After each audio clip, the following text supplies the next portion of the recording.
Mark ଲିଖିତ ସୁସମାଚାର 13 ଅଧ୍ୟାୟ। ଅନ୍ତିମ କାଳ ସମ୍ପର୍କରେ ପ୍ରବଚନ ଭାଷଣ। ଯୀଶୁ ଦେବାଳୟରୁ ବାହାରି ଆସିବା ସମୟରେ ଶିଷ୍ୟମାନଙ୍କ ମଧ୍ୟରୁ ଜଣେ ତାଙ୍କୁ କହିଲେ, ହେ ଗୁରୁ, ଦେଖ କି ପ୍ରକାର ପ୍ରସ୍ତର ତଥା ସୌଧ ଗୁଡ଼ିକ। ଯୀଶୁ ତାଙ୍କୁ କହିଲେ, ତୁମେମାନେ କ'ଣ ଏହି ମହାସୌଧ ଗୁଡ଼ିକ ଦେଖୁଅଛ? ଏହାର ଖଣ୍ଡିଏ ସୁଦ୍ଧା ପ୍ରସ୍ତର ଅନ୍ୟ ଖଣ୍ଡିଏ ପ୍ରସ୍ତର ଉପରେ ରହିବାକୁ ନ ଦେଇ ସବୁ ତଳେ ନିକ୍ଷିପ୍ତ କରାହେବ। ବେଦନା ଗୁଡ଼ିକର ଆରମ୍ଭ।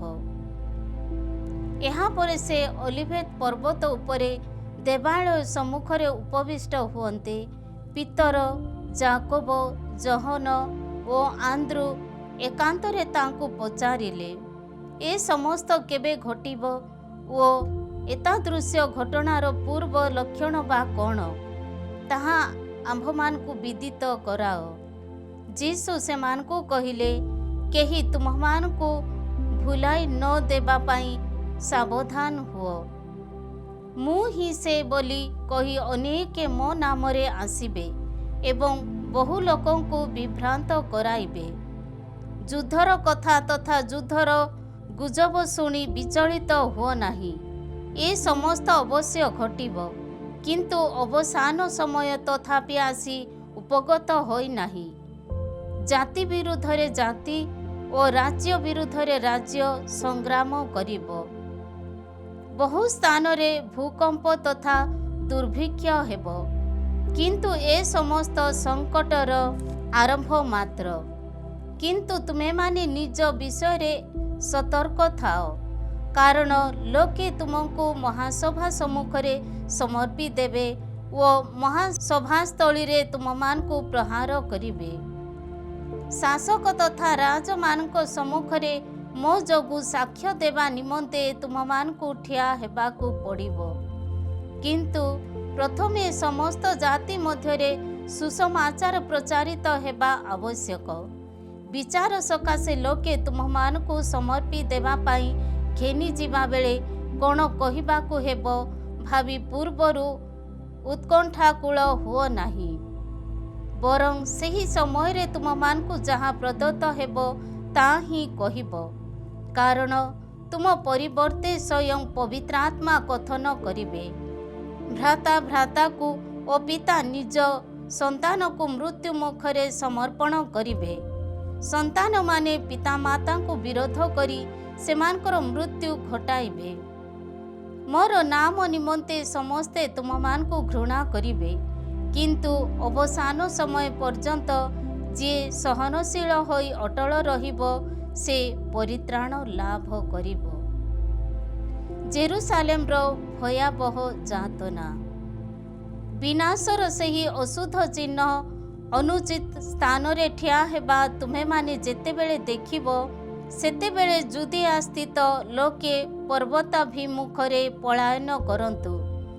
ଯିଏ ଗୃହ ଛାତ ଉପରେ ଥିବ ସେ ତଳକୁ ଅବତରି ନ ଆସୁ, କିମ୍ବା କୌଣସି ଜିନିଷ ନେବା ଉଦ୍ଦେଶ୍ୟରେ ଗୃହ ଭିତରେ ପ୍ରବେଶ ନ କରୁ। ଯିଏ କ୍ଷେତବାଡ଼ିରେ ଥିବ ସେ ନିଜ ଜାମା ନେଇଯିବା ପାଇଁ ଫେରି ନ ଆସୁ। ସେ ଦିନ ଗୁଡ଼ିକର ଅନ୍ତଃସତ୍ତ୍ୱା ତଥା ସ୍ତନ୍ୟଦାତ୍ରୀମାନଙ୍କ ପ୍ରତି କେତେ କଷ୍ଟ ହେବ।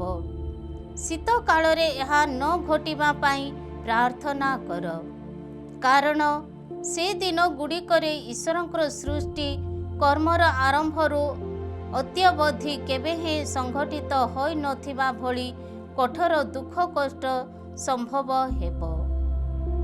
ପ୍ରଭୁ ଯଦି ସେହି ଦିନଗୁଡ଼ିକର ସଂଖ୍ୟା ହ୍ରାସ କରି ନ ଦିଅନ୍ତି ତେବେ କୌଣସି ମନୁଷ୍ୟ ରକ୍ଷା ପାଇନଥାନ୍ତା। କିନ୍ତୁ ତୁମମାନଙ୍କୁ ସେ ମନୋନୀତ କରିଅଛନ୍ତି। ସେହିମାନଙ୍କ ଉଦ୍ଦେଶ୍ୟରେ ସେ ସମସ୍ତ ଦିନର ସଂଖ୍ୟାକୁ ସେ କମାଇ ଦେଇଅଛନ୍ତି। ଦେଖ ଖ୍ରୀଷ୍ଟ ଏହିଠି କିମ୍ବା ଦେଖ ଖ୍ରୀଷ୍ଟ ସେଇଠି ଅଛନ୍ତି ବୋଲି କେହି ଯଦି ତୁମମାନଙ୍କୁ କହେ ତାହା ବିଶ୍ୱାସ କର ନାହିଁ। କାରଣ ଅନେକ କପଟୀ ଖ୍ରୀଷ୍ଟ ତଥା ଭଣ୍ଡ ପ୍ରବକ୍ତାମାନେ ଆବିର୍ଭୂତ ହେବେ। ସେମାନେ ଏପରି ନିଦର୍ଶନ ତଥା ଅଦ୍ଭୁତ କର୍ମାବଳୀ ସାଧନ କରିବେ ଯେ ସମ୍ଭବ ହେଲେ ମନୋନୀତ ବ୍ୟକ୍ତିମାନଙ୍କୁ ମଧ୍ୟ ପଥଭ୍ରଷ୍ଟ କରାଇବେ। ତୁମେମାନେ ସଜାଗ ରୁହ। ମୁଁ ପୂର୍ବରୁ ସମସ୍ତ କଥା ତୁମମାନଙ୍କୁ କହିଅଛି।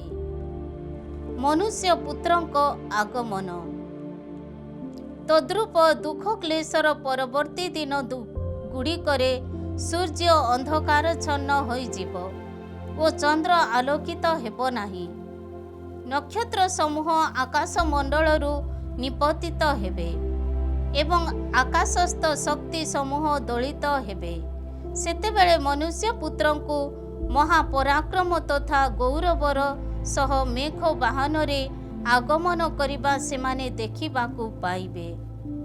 ଦେବଦୂତମାନଙ୍କୁ ପ୍ରେରଣ କରି ପୃଥିବୀର ସୀମା ସରହଦ ସମୂହରୁ ଆକାଶ ମଣ୍ଡଳ ପର୍ଯ୍ୟନ୍ତ ବ୍ୟପ୍ତ ଚତୁର୍ଦିଗରୁ ସେ ମନୋନୀତମାନଙ୍କୁ ଏକତ୍ରିତ କରିବେ। ତିମିର ବୃକ୍ଷରୁ ଏହି କଥା ପାଠ କର। ଏହାର ଶାଖା ଯେତେବେଳେ କୋମଳ ତଥା ପଲ୍ଲବିତ ହେବ, ତେବେ ତୁମେମାନେ ଜାଣିପାରିବ ଯେ ଗ୍ରୀଷ୍ମକାଳ ଆସନ୍ନ। ସେହିପରି ଏ ସକଳ ଘଟଣା ସମ୍ଭବ ହେବା ଦେଖିବା ସମୟରେ ସେ ସମୀପବର୍ତ୍ତୀ ଦ୍ୱାର ଦେଶରେ ଆସି ଉପଗତ ହୋଇଛନ୍ତି। ତୁମେମାନେ ଏହା ଜାଣିପାରିବ। ମୁଁ ତୁମମାନଙ୍କୁ ସତ୍ୟ କହେ ଯେ ପର୍ଯ୍ୟନ୍ତ ଏ ସମସ୍ତ ଘଟଣା ସମ୍ଭବ ହୋଇନାହିଁ, ସେ ପର୍ଯ୍ୟନ୍ତ ଏହି ଯୁଗ ଅତିକ୍ରାନ୍ତ ହୋଇନଥିବ। ଆକାଶ ତଥା ପୃଥିବୀ ଅତିକ୍ରାନ୍ତ ହୋଇଯିବ, କିନ୍ତୁ ମୋର ବଚନ ଅତିକ୍ରାନ୍ତ ହେବ ନାହିଁ। ସଦା ସଜାଗ ରୁହ। ସେହି ଦିନ କିମ୍ବା ସେହି ମୁହୂର୍ତ୍ତ ସମ୍ପର୍କରେ ପରମ ପିତାଙ୍କ ବ୍ୟତୀତ ଅନ୍ୟ କେହି ଜାଣନ୍ତି ନାହିଁ। ସ୍ୱର୍ଗୀୟ ଦେବଦୂତମାନେ ଅଥବା ପୁତ୍ର ବି ଜାଣନ୍ତି ନାହିଁ। ସାବଧାନ ହୁଅ, ଉଜାଗର ରହି ପ୍ରାର୍ଥନା କର, କାରଣ ସେହି ସମୟ କେବେ ଉପଗତ ହେବ ତାହା ତୁମେମାନେ ଜାଣ ନାହିଁ। ନିଜ ଭୃତ୍ୟମାନଙ୍କୁ ଅନ୍ୟାନ୍ୟ କର୍ତ୍ତବ୍ୟର ଭାର ଦେଇ ଏବଂ ଦ୍ୱାରରକ୍ଷୀଙ୍କୁ ଉଜାଗର ରହିବାକୁ ନିର୍ଦ୍ଦେଶ ଦେଇ ଗୃହ ତ୍ୟାଗ କରି ବିଦେଶକୁ ଯାତ୍ରା କରିଥିବା ଜନୈକ ବ୍ୟକ୍ତି ସଦୃଶ୍ୟ ତାହା ହୁଏ। ସୁତରାଂ ସଜାଗ ରହିଥାଅ, କାରଣ ସନ୍ଧ୍ୟାରେ କି ମଧ୍ୟରାତ୍ରିରେ କି କୁକୁଡ଼ା ଡାକ ଦେବା ସମୟରେ କି ପ୍ରଭାତରେ ଗୃହାଧିପତି ଫେରି ଆସିବେ। ତୁମେମାନେ ତାହା ଜାଣ ନାହିଁ। ସେ ଯଦି ଅକସ୍ମାତ୍ ଆସନ୍ତି, ତେବେ ସେ ତୁମମାନଙ୍କୁ ନିଦ୍ରିତ ଅବସ୍ଥାରେ ଦେଖିବାକୁ ନ ପାଆନ୍ତୁ। ତୁମମାନଙ୍କୁ ମୁଁ ଯାହା କହେ ତାହା ସମସ୍ତଙ୍କୁ ମୁଁ କହି ରଖେ, ସଜାଗ ରୁହ। 14 ଅଧ୍ୟାୟ ଯୀଶୁଙ୍କ ହତ୍ୟା ସମ୍ବନ୍ଧରେ ଗୁପ୍ତ ଆଲୋଚନା। ପାସ୍କା ତଥା ତାଡ଼ି ରହିତ ଉତ୍ସବ ସକାଶେ ଅଦ୍ୟାବଧି ଦିବସ ଦ୍ୱୟ ଅବଶିଷ୍ଟ ହୋଇ ରହିଥିଲା। କେଉଁଭଳି କୌଶଳରେ ଯୀଶୁଙ୍କୁ ଧରି ନିଧନ କରିବାକୁ ହେବ ବୋଲି ପ୍ରମୁଖ ଯାଜକ ତଥା ଧର୍ମଶାସ୍ତ୍ରୀମାନେ ଉପାୟ ସନ୍ଧାନ କରିଥିଲେ। କିନ୍ତୁ ସେମାନେ କହିଲେ, ଜନତା ମଧ୍ୟରେ କୋଳାହଳ ଯେପରି ସୃଷ୍ଟି ନ ହୁଏ, ସେଥିସକାଶେ ତାହା ଉତ୍ସବ ସମୟରେ ହୋଇ ପାରିବ ନାହିଁ। ବେଥାନିଆରେ ତୈଳ ଲେପନ। ବେଥାନିଆରେ କୁଷ୍ଠରୋଗୀ ସିମୋନଙ୍କ ଗୃହରେ ଯୀଶୁ ଯେବେ ଭୋଜନରେ ବସିଥିଲେ, ତେବେ ଏକ ଶ୍ୱେତ ମସୃଣ ପ୍ରସ୍ତର ଫରୁଆରେ ବହୁମୂଲ୍ୟ ନାର୍ଦିନ ସୁଗନ୍ଧ ତୈଳ ଧରି ଜଣେ ନାରୀ ସେଠାକୁ ଆସିଲା ଏବଂ ସେ ସେହି ଫରୁଆଟିକୁ ଭାଙ୍ଗି ସେହି ତୈଳ ଯୀଶୁଙ୍କ ମସ୍ତକ ଉପରେ ଢାଳିଦେଲା। ସେଠାରେ ଉପସ୍ଥିତ କେତେକ ବ୍ୟକ୍ତି ଏଥିରେ ବିରକ୍ତ ହୋଇ ନିଜ ମଧ୍ୟରେ କୁହାକୁହି ହେଲେ, କାହିଁକି ଏହି ତୈଳର ଅପବ୍ୟୟ କରାଗଲା? କାରଣ ଏହି ମଲମ ତୈଳ 300ରୁ ଅଧିକ ଦିନାରରେ ବିକ୍ରିତ ହୋଇ ଦରିଦ୍ରମାନଙ୍କୁ ଦିଆଯାଇ ପାରନ୍ତା। ତହୁଁ ସେମାନେ ତାହାଙ୍କୁ ଭର୍ତ୍ସନା କରିବାକୁ ଲାଗିଲେ। କିନ୍ତୁ ଯୀଶୁ ସେମାନଙ୍କୁ କହିଲେ, ଏହାକୁ ଛାଡ଼ିଦିଅ। କାହିଁକି ଏହାକୁ କଷ୍ଟ ଦେଉଅଛ? ସେ ମୋ ପ୍ରତି ଏକ ଉତ୍ତମ କାର୍ଯ୍ୟ ସାଧନ କରିଅଛି। ଦରିଦ୍ରମାନେ ସର୍ବଦା ତୁମମାନଙ୍କ ଗହଣରେ ଅଛନ୍ତି ଏବଂ ଯେକୌଣସି ସମୟରେ ତୁମେମାନେ ସେମାନଙ୍କର ଉପକାର କରିପାରିବ, କିନ୍ତୁ ସର୍ବଦା ମୋତେ ପାଇପାରିବ ନାହିଁ। ଯାହା ଏହା ପକ୍ଷରେ ସାଧ୍ୟ ତାହା ସେ କରିଅଛି। ମୋର ସମାଧି ଉଦ୍ଦେଶ୍ୟରେ ପୂର୍ବରୁ ମୋ ଦେହରେ ସେ ତୈଳ ଲେପନ କରିଅଛି।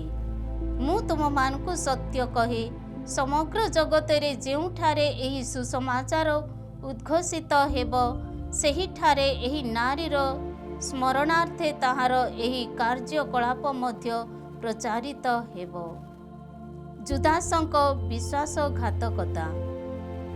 ତତ୍ପରେ ସେହି 12 ଜଣଙ୍କ ମଧ୍ୟରୁ ଜଣେ ଶିଷ୍ୟ ଜୁଦାସ ଇସ୍କାରିୟତ ଯୀଶୁଙ୍କୁ ଧରାଇ ଦେବା ଉଦ୍ଦେଶ୍ୟରେ ପ୍ରମୁଖ ଯାଜକମାନଙ୍କ ପାଖକୁ ଗଲା। ସେମାନେ ଏହି ବିଷୟରେ ଆନନ୍ଦିତ ହୋଇ ତାଙ୍କୁ ଅର୍ଥ ଦେବା ପାଇଁ ପ୍ରତିଜ୍ଞାନୁବଦ୍ଧ ହେଲେ। ତେଣୁ ତାହାଙ୍କୁ କିଭଳି ଧରାଇ ଦେବାକୁ ହେବ ତାହା ସେ ତାହାର ସୁଯୋଗ ଖୋଜିଲା। ପାସ୍କା ଭୋଜି ପାଳନ। ପାସ୍କା ମେଷ ଶାବକ ଉତ୍ସର୍ଗିତ ହେଉଥିବା ତାଡ଼ିରହିତ ରୁଟି ପର୍ବର ପ୍ରଥମ ଦିବସରେ ଶିଷ୍ୟମାନେ ଯୀଶୁଙ୍କୁ ପଚାରିଲେ, ଆମେ କେଉଁଠାକୁ ଯାଇ ତୁମ ନିମନ୍ତେ ପାସ୍କା ଭୋଜି ପର୍ବ ପ୍ରସ୍ତୁତ କରିବାକୁ ତୁମେ ଇଚ୍ଛା କରୁଅଛ? ଯୀଶୁ 2 ଜଣ ଶିଷ୍ୟଙ୍କୁ ପଠାଇ କହିଲେ, ତୁମେମାନେ ନଗରୀକୁ ଯାଅ। ମାଠିଏ ପାଣି ନେଇ ଯାଉଥିବା ଜଣେ ବ୍ୟକ୍ତିଙ୍କୁ ତୁମେମାନେ ଦେଖିବାକୁ ପାଇବ। ତାର ଅନୁସରଣ କର। ଯେଉଁଠାରେ ସେ ପ୍ରବେଶ କରିବ, ସେହି ଗୃହର ଅଧିପତିଙ୍କୁ କହିବ, ଗୁରୁ ପଚାରନ୍ତି, ଯେଉଁଠାରେ ମୁଁ ମୋର ଶିଷ୍ୟମାନଙ୍କ ସମେତ ପାସ୍କା ଭୋଜି ଆହାର କରିବି, ସେହି ଅତିଥିଶାଳା କେଉଁଠାରେ? ସୁସଜ୍ଜିତ ତଥା ପ୍ରସ୍ତୁତ ହେଉଥିବା ଉପର ମହଲାସ୍ଥ ଗୋଟିଏ ବିଶାଳ ପ୍ରକୋଷ୍ଠ ସେ ତୁମ୍ଭମାନଙ୍କୁ ଦର୍ଶାଇବେ। ସେହିଠାରେ ଆମ ନିମନ୍ତେ ପ୍ରସ୍ତୁତ କର। ଶିଷ୍ୟମାନେ ପ୍ରସ୍ଥାନ କରି ନଗରୀରେ ପହଞ୍ଚିଲେ ଓ ସେ କହିଥିବା ଅନୁଯାୟୀ ସବୁ କିଛି ଦେଖିପାରି ପାସ୍କା ପର୍ବର ଆୟୋଜନ କଲେ। ସନ୍ଧ୍ୟା ସମୟରେ 12 ଜଣଙ୍କ ଗହଣରେ ସେ ଆସି ପହଞ୍ଚିଲେ। ସେମାନେ ଯେବେ ଭୋଜନ କରି ବସିଲେ, ତେବେ ଯୀଶୁ କହିଲେ, ମୁଁ ତୁମମାନଙ୍କୁ ସତ୍ୟ କହେ ଯେ ମୋ ସାଙ୍ଗରେ ଭୋଜନ କରୁଥିବା ତୁମମାନଙ୍କ ମଧ୍ୟରୁ ଜଣେ ମୋତେ ଧରାଇ ଦେବ। ସେମାନେ ଦୁଃଖିତ ହୋଇ ସେହି ଜଣଙ୍କୁ ମୁଁ କି ବୋଲି ଜଣଙ୍କ ପରେ ଜଣେ କରି ତାହାଙ୍କୁ ପ୍ରଶ୍ନ କରିବାକୁ ଆରମ୍ଭ କଲେ। ସେ ସେମାନଙ୍କୁ କହିଲେ, 12 ଜଣଙ୍କ ମଧ୍ୟରୁ ଯିଏ ମୋ ସଙ୍ଗରେ ପାତ୍ରରେ ହାତ ବୁଡ଼ାଇବ, ସେ ମୋତେ ଧରାଇ ଦେବ।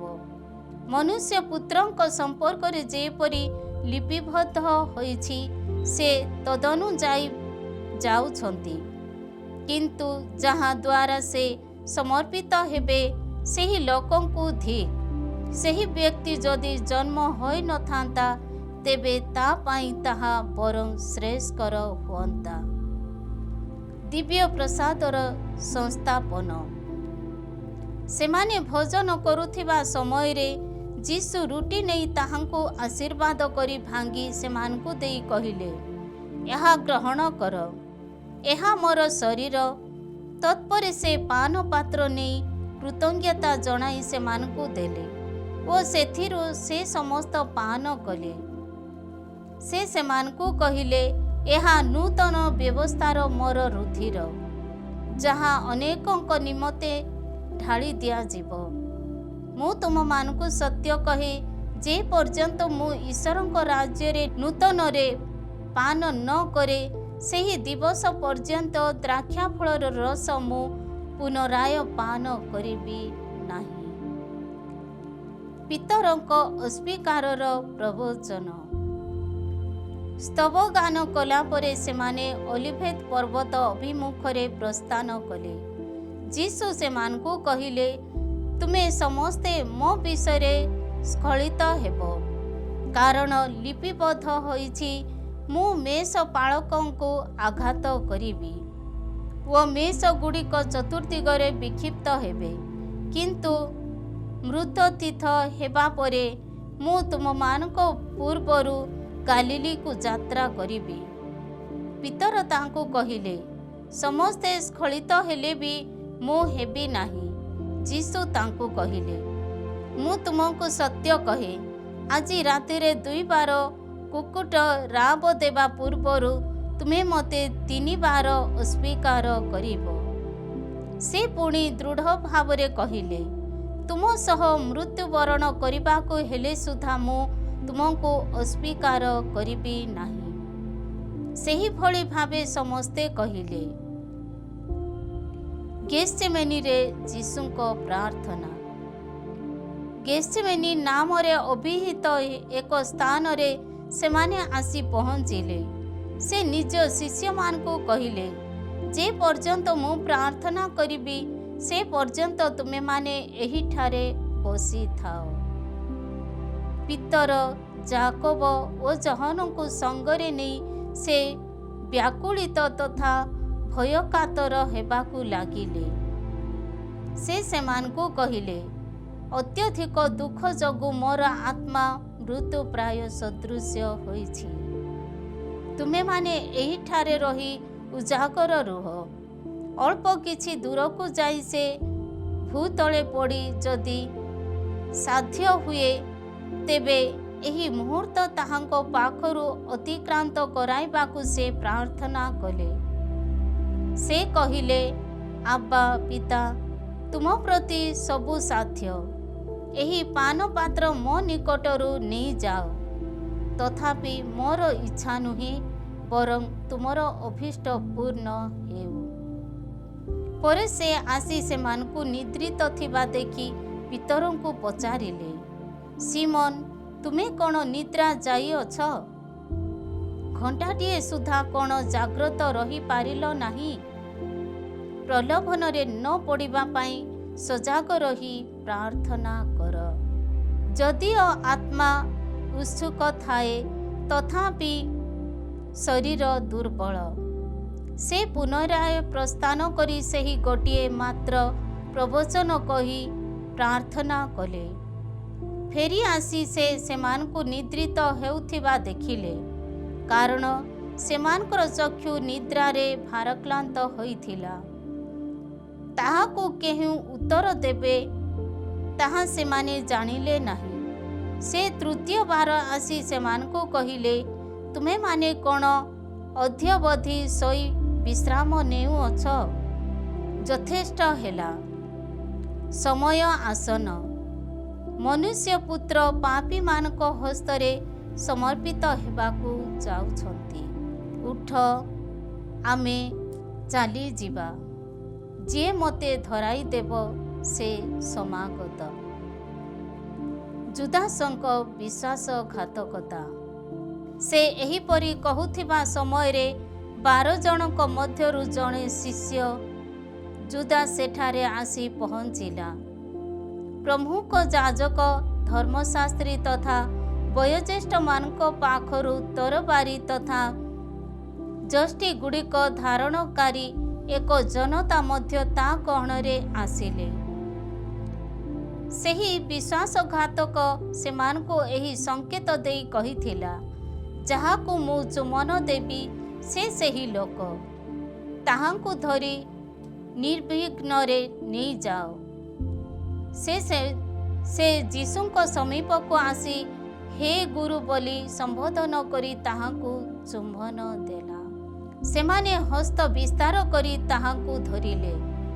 ଯେଉଁମାନେ ତାହାଙ୍କ ସମୀପରେ ଠିଆ ହୋଇଥିଲେ ସେମାନଙ୍କ ମଧ୍ୟରୁ ଜଣେ ବ୍ୟକ୍ତି ତରବାରୀ ନିଷ୍କାସନ କରି ପ୍ରଧାନ ଯାଜକଙ୍କୁ ଭୃତ୍ୟକୁ ଆଘାତ କରି ତାଙ୍କର କର୍ଣ୍ଣକୁ ଛେଦନ କଲେ। ଯୀଶୁ ସେମାନଙ୍କୁ କହିଲେ, ଜଣେ ତସ୍କରର ପ୍ରତି କରୁଥିବା ସଦୃଶ୍ୟ ତୁମେମାନେ ଖଡ୍ଗ ତଥା ଯଷ୍ଟି ଧରି ମୋତେ କରାୟତ୍ତ କରିବା ପାଇଁ ଆସିଅଛ କି? ଦେବାଳୟରେ ପ୍ରତ୍ୟହ ଶିକ୍ଷୋପଦେଶ ଦେଇ ମୁଁ ତୁମ ଗହଣରେ ରହିଥିଲି, ତଥାପି ତୁମେମାନେ ମୋତେ କରାୟତ୍ତ କରିନାହ। କିନ୍ତୁ ଧର୍ମ ଲିଖନର ପ୍ରବଚନ ସମୂହ ପୂର୍ଣ୍ଣ ହେବା ଆବଶ୍ୟକ। ସେତେବେଳେ ଶିଷ୍ୟମାନେ ତାହାଙ୍କୁ ତ୍ୟାଗ କରି ପଳାୟନ କଲେ। ଜଣେ ଯୁବା ଲୋକ ତାହାଙ୍କୁ ଅନୁଗମନ କଲା। ସେ ନିଜ ଶରୀରରେ ଖଣ୍ଡିଏ ଚାଦର ମାତ୍ର ଘୋଡ଼ାଇଥିଲା। ସେମାନେ ତାହାଙ୍କୁ ଧରିଲେ, କିନ୍ତୁ ସେ ଚାଦରଟିକୁ ଉପେକ୍ଷା କରି ଉଲଗ୍ନ ଅବସ୍ଥାରେ ସେ ସ୍ଥାନରୁ ଧାବନ କଲା। ମହାସଭା ସମ୍ମୁଖରେ ଯୀଶୁଙ୍କ ବିଚାର। ସେମାନେ ଯୀଶୁଙ୍କୁ ମହାଯାଜକଙ୍କ ପାଖକୁ ନେଇଗଲେ। ସମସ୍ତ ପ୍ରମୁଖ ଯାଜକ, ବୟୋଜ୍ୟେଷ୍ଠ ତଥା ଧର୍ମଶାସ୍ତ୍ରୀ ସେଠାରେ ଏକତ୍ରିତ ହୋଇଥିଲେ। ମହାଯାଜକଙ୍କ ପ୍ରାଙ୍ଗଣ ପର୍ଯ୍ୟନ୍ତ ସ୍ୱଳ୍ପ ଦୂରରେ ରହି ପିତର ତାହାଙ୍କର ଅନୁଗମନ କଲେ। ପରେ ସେ ପ୍ରହରୀମାନଙ୍କ ସଙ୍ଗରେ ବସି ସେ ନିଆଁ ପୋଇଲେ। ପ୍ରମୁଖ ଯାଜକମାନେ ଓ ସମସ୍ତ ମହାସଭା ଯୀଶୁଙ୍କୁ ନିଧନ କରିବା ଅଭିପ୍ରାୟରେ ତାହାଙ୍କ ବିରୁଦ୍ଧରେ ସାକ୍ଷ୍ୟ ପ୍ରମାଣ ସନ୍ଧାନ କଲେ, କିନ୍ତୁ କିଛି ପାଇଲେ ନାହିଁ। ଅନେକେ ତାହାଙ୍କ ବିରୁଦ୍ଧରେ ମିଥ୍ୟା ସାକ୍ଷ୍ୟ ଦେଲେ, ତଥାପି ସେମାନଙ୍କ ସାକ୍ଷ୍ୟର ମେଳ ହେଲା ନାହିଁ। କେତେକ ଠିଆ ହୋଇ ତାହାଙ୍କ ବିରୁଦ୍ଧରେ ଏହିଭଳି ମିଥ୍ୟା ସାକ୍ଷ୍ୟ ଦେଇ କହିଲେ, ହସ୍ତ ନିର୍ମିତ ଏହି ଦେବାଳୟକୁ ମୁଁ ଧ୍ୱଂସ କରିବି ଓ 3 ଦିନ ମଧ୍ୟରେ ହସ୍ତ ନିର୍ମିତ ହୋଇନଥିବା ଅନ୍ୟ ଗୋଟିଏ ଦେବାଳୟକୁ ମୁଁ ପୁନର୍ନିର୍ମାଣ କରିବି। ଏହିପରି ସେ ଯାହା କହିଅଛି ତାହା ଆମେମାନେ ଶୁଣିଅଛୁ। ତଥାପି ଏଥିରେ ସୁଦ୍ଧା ସେମାନଙ୍କ ସାକ୍ଷ୍ୟର ମେଳ ହେଲା ନାହିଁ। ମହାଯାଜକ ମଧ୍ୟସ୍ଥଳରେ ଦଣ୍ଡାୟମାନ ହୋଇ ଯୀଶୁଙ୍କୁ ପଚାରିଲେ, ତୁମେ କ'ଣ କିଛି ଉତ୍ତର ଦେଉନାହଁ? ତୁମ ବିରୁଦ୍ଧରେ ଏହି ଲୋକେ କେଉଁ ସାକ୍ଷ୍ୟ ଦେଇଛନ୍ତି? କିନ୍ତୁ ସେ କିଛି ଉତ୍ତର ନ ଦେଇ ନୀରବ ହୋଇ ରହିଲେ। ମହାଯାଜକ ପୁନରାୟ ତାଙ୍କୁ ପଚାରିଲେ, ଧନ୍ୟମୟଙ୍କ ପୁତ୍ର ସେହି ଖ୍ରୀଷ୍ଟ କ'ଣ ତୁମେ? ଯୀଶୁ କହିଲେ, ମୁଁ ହିଁ ସେହି। ମନୁଷ୍ୟପୁତ୍ରଙ୍କ ମହାପରାକ୍ରମଙ୍କ ଦକ୍ଷିଣ ପାର୍ଶ୍ୱରେ ଆସୀନ ହେବା ଓ ଆକାଶର ମେଘ ବାହନରେ ଆଗମନ କରିବା ତୁମେମାନେ ଦେଖିବାକୁ ପାଇବ। ମହାଯାଜକ ସେତେବେଳେ ସ୍ୱପରିହିତ ବସ୍ତ୍ରକୁ ଛିନ୍ନ କରି କହିଲେ, ଆମ୍ଭମାନଙ୍କ ପାଇଁ ସାକ୍ଷୀମାନଙ୍କର ଅନ୍ୟ କି ପ୍ରୟୋଜନ? ସେ ଯେ ଈଶ୍ୱର ନିନ୍ଦା କରିଅଛି ତୁମେମାନେ ତାହା ଶୁଣିଅଛ। ତୁମମାନଙ୍କ ବିଚାର କ'ଣ? ସେ ମୃତ୍ୟୁର ଯୋଗ୍ୟ ବୋଲି ତୁମେମାନେ ସମସ୍ତେ ରାୟ ଦେଲ। ତତ୍ପରେ କେହି କେହି ତାହାଙ୍କ ଉପରେ ଛେପ ପକାଇବା, ମୁଖକୁ ଘୋଡ଼ାଇ ଦେଇ ତାହାଙ୍କୁ ମୁଷ୍ଟି ପ୍ରହାର କରିବା ତଥା ପ୍ରବଚନ ଦିଅ ବୋଲି କହିବାକୁ ଲାଗିଲେ। ପ୍ରହରୀମାନେ ତାହାଙ୍କ ଗାଲରେ ପ୍ରହାର ମଧ୍ୟ କଲେ। ପିତରଙ୍କ ଅସ୍ୱୀକାର। ପିତର ପ୍ରାଙ୍ଗଣରେ ବସିଥିବା ସମୟରେ ମହାଯାଜକଙ୍କର ଭୃତ୍ୟମାନଙ୍କ ମଧ୍ୟରୁ ଜଣେ ସେଠାକୁ ଆସିଲା।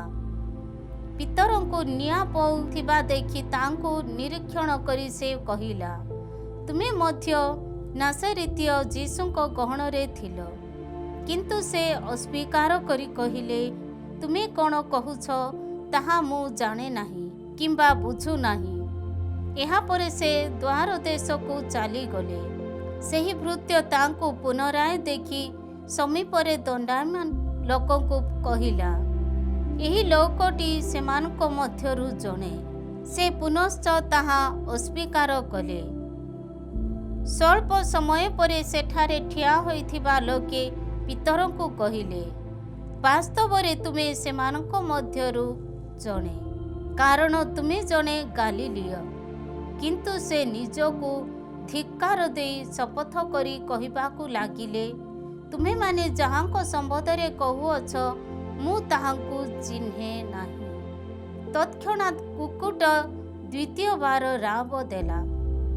କୁକୁଟ 2 ବାର ରାବ ଦେବା ପୂର୍ବରୁ ତୁମେ ମୋତେ 3 ବାର ଅସ୍ୱୀକାର କରିବ ବୋଲି ଯୀଶୁ ତାଙ୍କୁ କହିଥିବା ବାକ୍ୟ ପିତରଙ୍କ ଶ୍ରୁତି ପଟକୁ ଆସିଲା ଏବଂ ସେ ରୋଦନ କରିବାକୁ ଲାଗିଲେ।